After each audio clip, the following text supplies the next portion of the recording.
Les valeurs technologiques plongent à la bourse de New York. Les marchés sont-ils en train de prendre conscience des risques que l'intelligence artificielle fait peser sur les entreprises?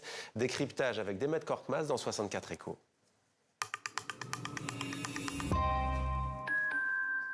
Bonsoir Demet. Bonsoir. Alors pour commencer, que se passe-t-il avec l'intelligence artificielle? C'est déjà le désamour?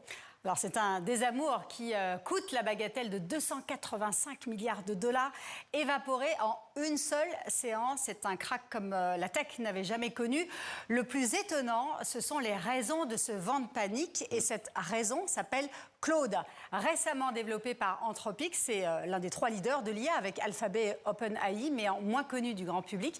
Eh bien, Claude automatise des tâches entières dans le domaine juridique, comme la révision des contrats, l'analyse de risques et bien d'autres choses encore. La start-up qui développe son propre modèle de langage peut désormais personnaliser ses services en fonction des besoins de chaque industrie. Eh bien, tout d'un coup, le marché comprend que l'IA va détruire des pans entiers d'entreprises, et notamment celles qui fournissent des logiciels à prix d'or pour les mêmes tâches, l'analyse en moins. C'est un peu comme l'arrivée d'Amazon avec la destruction des petits commerces ou Netflix pour le cinéma. Et qui sont les victimes?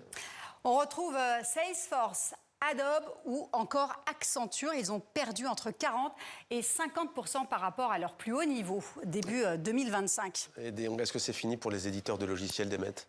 Pas dans un avenir proche, mais les marchés comprennent qu'il ne faut plus s'attendre aux rentabilités mirifiques connues jusque-là. Et paradoxalement, ce vent de panique, eh bien, il arrive au moment où les entreprises de la tech révèlent leurs résultats, et ils sont pourtant très bon. C'est le cas de AMD, un fabricant de semi-conducteurs. La société annonce des revenus records de 10 milliards de dollars.